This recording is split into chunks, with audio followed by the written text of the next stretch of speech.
हम देखेंगे वो दिन के जिसका वादा है, जो लोहे अज़ल में लिखा है, हम देखेंगे।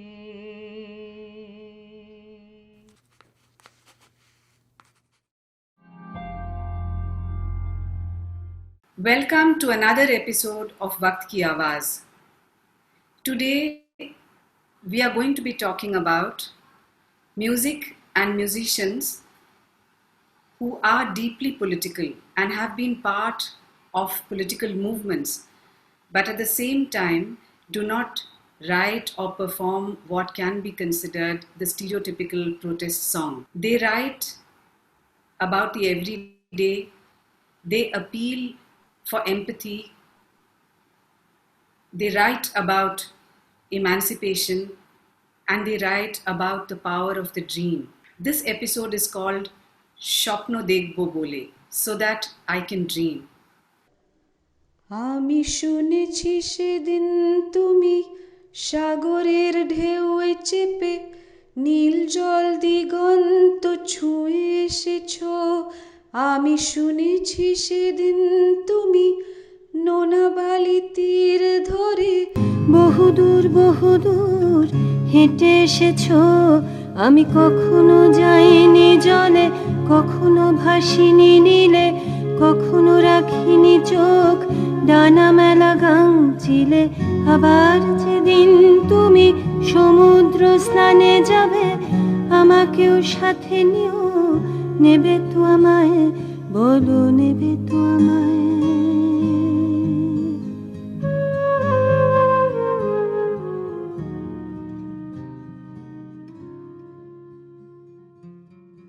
Let's start with what I said in the beginning, which is about the politics of the everyday and the images of the everyday. So, if that is one way in which we can characterize your music, would you agree? And can you also say a little bit about where that came from? I can't say where it came from because it's a natural disposition. I think it's just the way I am. I can't be anything but an everyday person. In fact, I think my struggle has been because singing is such this performing art is something where you can't hide yourself, and it's a difficult thing, because I would rather hide myself, but you can't. Here you have to sing. You have to be vocal. And so that was honestly, it was one of my struggles because I'm not comfortable being a sort of, performing artist where you sort of, go around and you're playing concerts every day and everybody knows you. I mean, it's really not my cup of tea. I have so much more to do, and I always like the idea that and not just the idea, but what really holds my mind and my sensibility is the place of the song in our everyday life. And for me, I'm really not a singer even like that, but I sing like other people do, and I write like other people do, and some of them have become songs.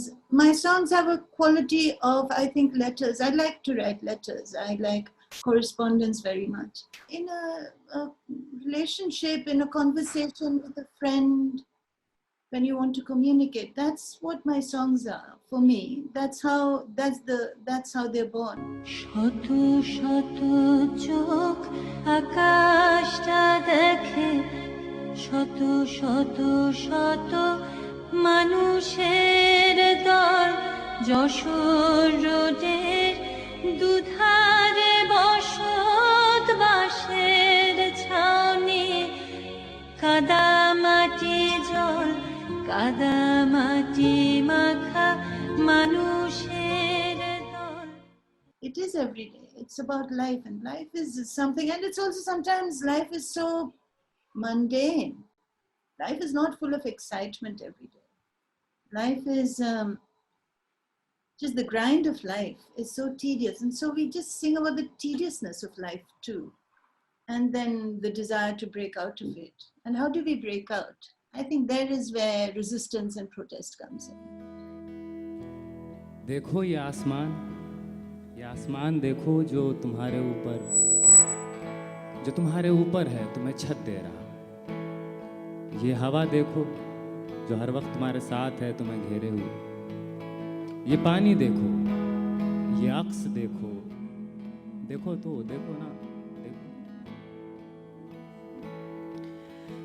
এই যে আকাশ তোমায় ঢেকে রাখে, দেখো এই যে বাতাস তোমায় ঘিরে থাকে, আর এই যে জলে তোমার ছায়া পড়ে, তাকে জানো তুমি। Now, if one were to actually talk about the power of that communication, of the kind of song that you sing, I think it has a lot to do with the local, so the idioms, the musical idioms of the local or the regional, of where you belong to. But at the same time, it's also you're working with the song genre, which is, the song form, which itself is something that is new. It's something that really might be in some sense a 20th century invention if you look at it in comparison to older forms of music. So the song, which would have a certain kind of a beginning, and what came to be known as the sthai antara sanchari structure of songwriting. So it's a certain kind of a modernist song, but at the same time it's drawing very heavily from local traditions. So would you agree with that? And what do you feel about actually how you would work with local traditions, or the traditions of Bengal, or whatever you might have grown up with? Well, it's none of this is conscious. Then it's part of your environment. So the 20th century art song tradition of Bengal is something that we grew up with. And a Bengali house, if you can sing a little bit, then you are taught, you have a music teacher, you learn. And I grew up in Shillong, and that's a place of music in many different ways. Of course, it's the local there. And what is a local in a cosmopolitan place? So in some ways, a local is also your ghetto. So, and you don't, or the local of the school is very different from the local of your home. Yeah. And the local of the world outside of both school and home is something maybe where you don't even reach. Yeah. So there are many kinds of locals, I think. But I think the local is also something that is inside you. And if it touches the local, I think if the song in fact goes beyond your language, goes beyond your location, in terms of your geography. আমি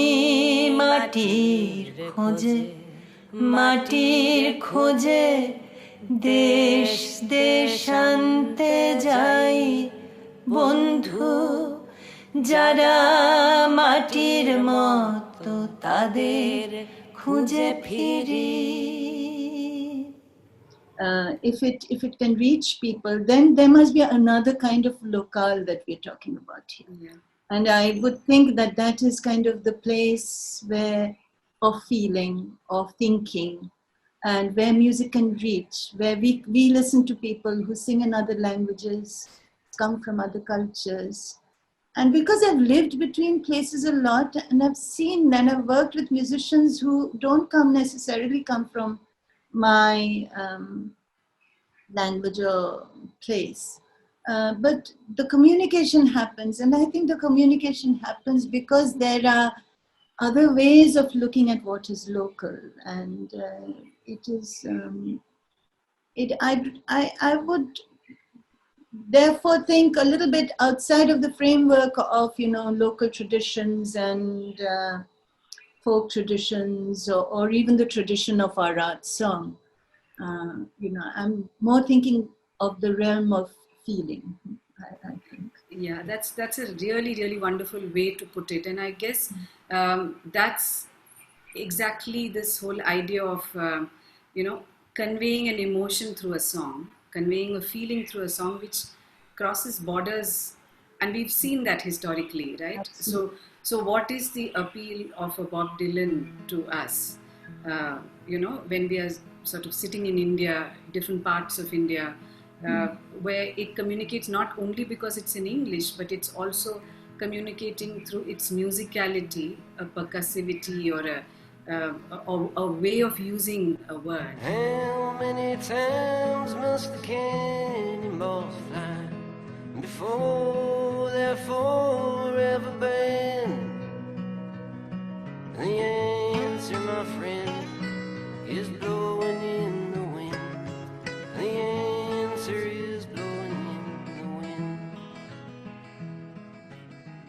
I'm using the example of Bob Dylan because, again, if one thinks of people who've had a phenomenal reach, and one wouldn't need to identify them in terms of any specific local, but but their music does get imbued with all that they are listening to. On the hillside, little boxes made of ticky-tacky, little boxes, all the same. There's a green one, and a pink one, and a blue one, and a yellow one, and they're all made out of ticky-tacky, and they all look just the same. So whether it is Joan Baez or a Bob Dylan or a Leonard Cohen, for that matter, who have appealed because of the kind of words that they used, or the kind of images that they used, and how the image got transmitted through the tune itself, which then gets completely taken up in a different way in a different kind of a location. Yeah. So I'm actually talking about the power of that kind of a music. Exactly. But there's something else that comes up, and this is on the basis of what you yourself have said. When you grew up in Shillong, and you're a Bengali who has sung to a large extent in Bangla, it's also the nature of the urban in India, for example, isn't it? Where people who are experiencing life in different ways, in different places, and are therefore listening to various different kinds of sound and music and language, but do find the metaphors, or are trying to find the metaphors which can help them communicate musically. So, but that is something that perhaps is urban, but I don't want to bracket it as urban folk or something like that. But I do think it's a new and fresh kind of a music in the Indian context.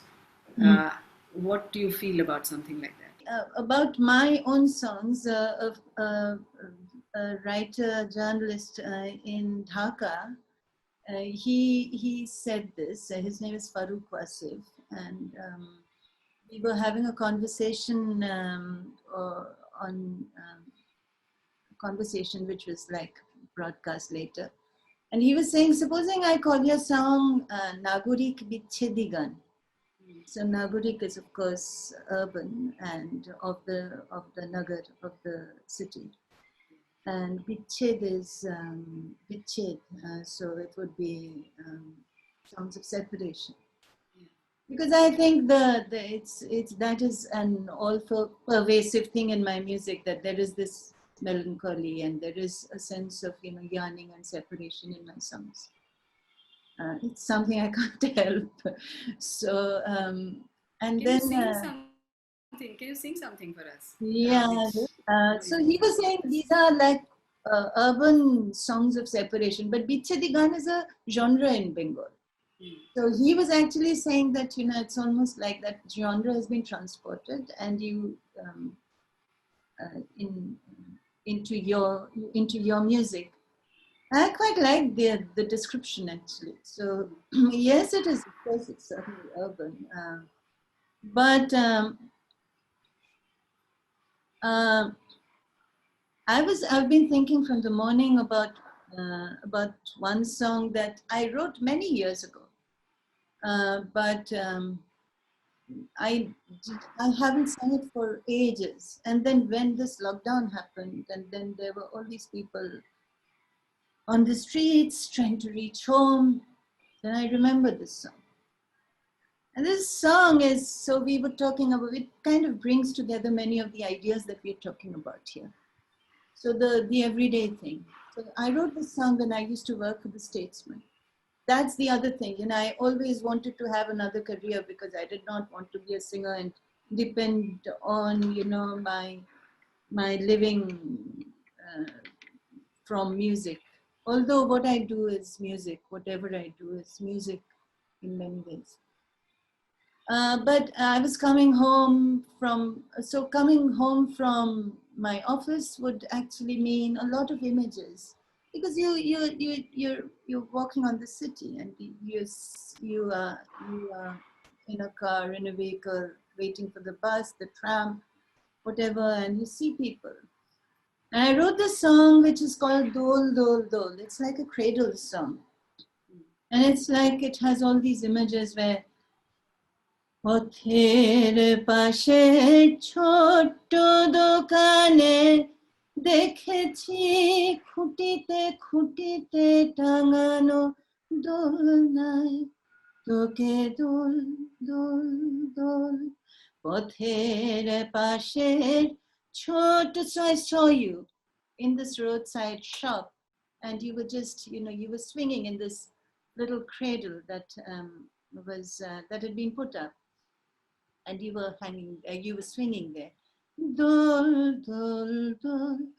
Ma kaje ব্যস্ত তারি ফাঁকে ফাঁকে ছেঁড়া শাড়ি দিয়ে টাঙানো দোলাতে দোলাচ্ছে তোকে দোল দোল দোল. So your ma, she's like busy, so with one hand, you know, so she's just rocking the cradle as she's doing some work. And we've all seen these sights. Yeah. Now, why do we see it? Why do I see it? I also see it, and here, Sumangala, I think we should think about ourselves as also as women. And as women, we see things, we notice things. I think we have a more holistic view of things. We see things that maybe, you know, I'm not saying men can't, but they might not be able to because sometimes because they were not taught. So they're not conditioned to see these things, and we notice things more. Yeah, that's you know, beautiful and very, very evocative. And as you say, I think the power of a song like this, you know, really transcends time in some sense. So it's not really about responding exactly to an event, but you're responding to a certain predicament and a certain part of the human condition, which has resulted in a lot of tragedy in people's lives. So, you know, when we're talking about the power to dream, really, is to imagine, as you said, that little child will then be walking around and, you know, liberated in whatever way. So whatever that dream might be, it could be, you know, getting out of bondage, it could be escaping starvation, it could just be reaching home, you know, in the long trudge away from the workplace towards home that we saw of literally millions of, you know, migrant workers who walked home in India just after the lockdown was imposed. So yeah, thank you so much for that, you know, this is really what I wanted to talk to you about. So you know, allowing the audience to interpret it the way they want. So you're not really telling the audience how to, listen to that song. And it's quite possible that, you know, that song would convey something that's perhaps very literal to Yeah. a certain person, but it might actually provoke even, you know, revolutionary possibilities in another listener. And I think that really is the power of the song, that can go beyond specific events.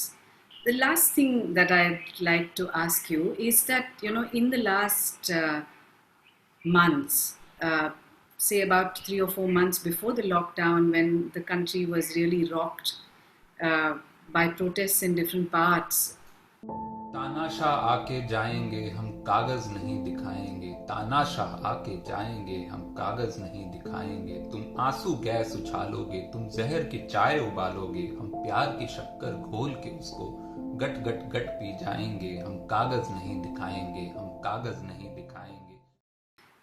So for people like you and people like me as well, you know, who have been part of political movements, cultural movements for a few decades now, all kinds of songs came back. And it was possible to communicate even with the tiny image. You know, the little metaphor of life, the tiny image that came from everyday life was going through along with highly political songs as well. So do you feel that there was a different moment? Yeah, it was. It was so extraordinary, that moment. And honestly, you know, you don't really know what this India is, you know, although even if you're a much traveled person. I mean, I really never had these big nationalist ideas about, you know, who I am, and that I feel very constricted, you know, in many ways, to say, you know, I'm Indian like that. It's easier for me to say, yeah, I'm from Bengal. Even that Bengal is very varied, very plural in language and in culture. And then I am in many ways just drifting, and with no fixed home. But suddenly there was a sense that something quite big is actually my home, and I need to reclaim it. Ram Rahim Karim Saman Hum Sab Hai Unke Santan, सब मिल गाए ये, सब मिल मांगे ये वरदान, हमारा रहे मानव का ज्ञान. Okay, thank you very much, Moushumi. Thank you. Uh, Thank you for We should have more of these conversations.